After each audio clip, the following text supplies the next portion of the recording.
तुम्ही कधी अशा मंदिराबद्दल ऐकलं आहे का जिथे देव हिंदू आहे, पूजा करणारे पुजारी वैष्णव ब्राह्मण आहेत, पण त्या संपूर्ण मंदिराचे व्यवस्थापन किंवा मालकी एका जैन कुटुंबाकडे आहे? ऐकून आश्चर्य वाटलं ना? पण हे पूर्णपणे खरं आहे. आपल्या भारतामध्ये अनेक अद्भुत आणि रहस्यमय मंदिरे आहेत, पण कर्नाटकातील दक्षिण कन्नड जिल्ह्यात नेत्रावती नदीच्या किनाऱ्यावर वसलेलं श्री क्षेत्र धर्मस्थळ मंजुनाथेश्वर मंदिर हे संपूर्ण जगात आपल्या अनोख्या परंपरेसाठी आणि गूढ इतिहासासाठी प्रसिद्ध आहे. आज आपण या पवित्र आणि ऐतिहासिक जागेची अशी कथा आणि रहस्य जाणून घेणार आहोत. यापूर्वी तुम्ही कधीही ऐकली नसेल. या मंदिराची कहाणी आजपासून तब्बल 800 वर्षांपूर्वी सुरू होते. त्या काळी या जागेला कुडुंबा असे म्हटले जायचे. येथे भीमना हेंगडे नावाचे एक जैन धर्माचे कुटुंब राहत होते. ते अतिशय धार्मिक, दयाळू आणि नेहमी गरिबांना मदत करणारे होते. त्यांचे घर नेलियाडी बीडू म्हणून ओळखले जायचे. एकदा त्यांच्या दारात 4 अतिथी आले. भीमना हेगडे आणि त्यांची पत्नी अम्मू देवी यांनी त्या अतिथींचे मनापासून स्वागत केले. त्यांना उत्तम जेवण दिले आणि राहण्यासाठी सोय केली. पण ते अतिथी साधेसुधे लोक नव्हते, तर ते स्वतः धर्मदेवता म्हणजेच धर्माचे रक्षक होते. हेंगडे कुटुंबाच्या आदरातिथीने ते प्रचंड प्रसन्न झाले. त्याच रात्री भीमना हेंगडे यांच्या स्वप्नात ते 4 देव आले. त्यांनी हेंगडे यांना सांगितले की आम्ही तुमच्या सेवेवर खूप खुश आहोत. आता तुम्ही हे घर सोडून द्या आणि इथे केवळ धर्माची स्थापना करा. या जागेवर देवाची पूजा करा. स्वप्नात मिळालेल्या या आदेशानुसार भीमना हेगडे यांनी आपले राहते घर देवाला समर्पित केले आणि तिथे धर्मदेवतांची स्थापना केली. आजही नेलियाडी बीडू या ठिकाणी हे मूळ घर पाहायला मिळते, जिथे नंदादीपांची सतत पूजा केली जाते.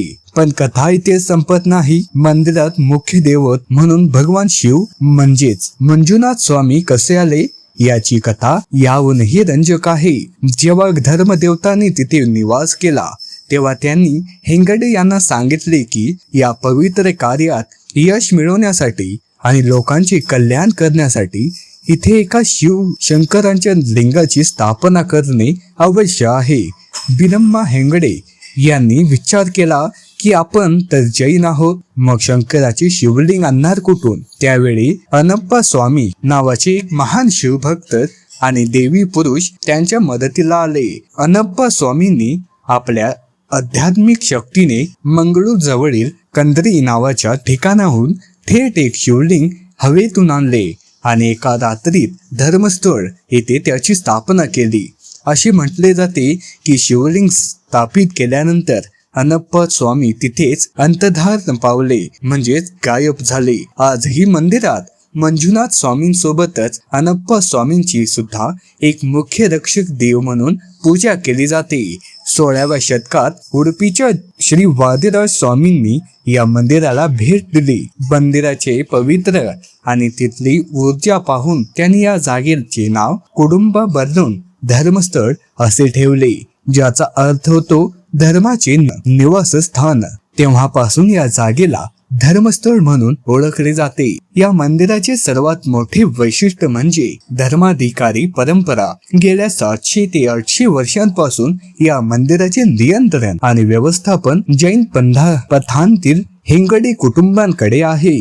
सध्याचे धर्माधिकारी डॉक्टर वीरेंद्र हेंगडे हे या परंपरेतील 21वे धर्माधिकारी आहेत. ते या मंदिराचे सर्व निर्णय घेतात. इथे एक सुंदर आणि जगावेगळी गोष्ट पाहायला मिळते की जरी मंदिराचे प्रमुख जैन आहेत, तरीही मंदिराच्या गाभाऱ्यात दररोज पूजा करण्याचे काम पारंपरिक हिंदू मध्य वैष्णव ब्राह्मण करतात. हा संपूर्ण जगातील धार्मिक सलोख्यांचा आणि एकतेचा एक अद्भुत संदेश आहे. धर्मस्थळ हे केवळ एका मंदिरापुरते मर्यादित नाही, तर ते 4 दानांसाठी जगभर ओळखले जाते. हे 4 दान म्हणजे अन्नदान, औषधदान, विद्यादान आणि अभयदान. धर्मस्थळांच्या अन्नपूर्णा छत्र दररोज हजारो अगदी लाखो भक्तांना विनामूल्य अत्यंत दर्जेदार आणि शुद्ध महाप्रसाद दिला जातो. इथे कोणीही उपाशी पोटी परत जात नाही.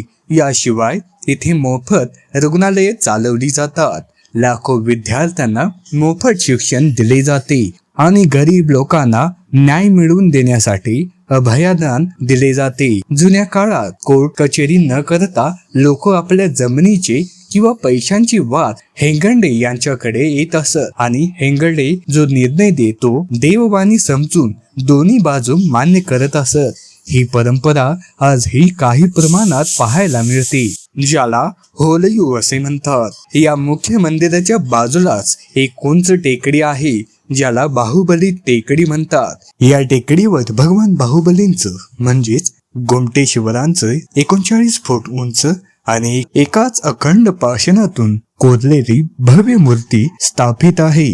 ही मूर्ती 1973 मध्ये येथे आणली गेली आणि तिचे वजन तब्बल 170 टन आहे. हिंदू आणि जैन संस्कृतीचा हा संगम पर्यटकांचे आणि भाविकांचे मन मोहून घेते. या व्यतिरिक्त इथे मंजुषा संग्रहालय आहे, जिथे प्राचीन वस्तू, जुनी शास्त्रे आणि ऐतिहासिक रथांचा संगम पाहायला मिळतो, जो इतिहास प्रेमींसाठी एक खजिनाच आहे. जवळील नेत्रावती नदीचे विहंगम दृश्य या जागेचे सौंदर्य अधिकच वाढवते. धर्मस्थळाला जाण्यासाठी ऑक्टोबर ते मार्च हा काळ अत्यंत उत्तम मानला जातो, कारण या दिवसात तिथेला हवामान खूप आल्हाददायक असते. मंगळुरू हे या क्षेत्रासाठी सर्वात जवळ विमानतळ आहे व रेल्वे स्टेशन आहे. तिथून रस्त्याने सहजपणे धर्मस्थळला पोहोचता येते.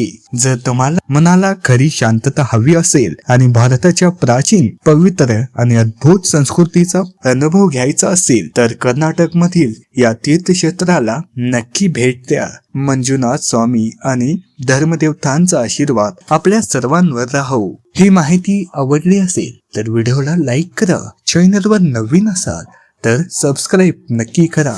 धन्यवाद.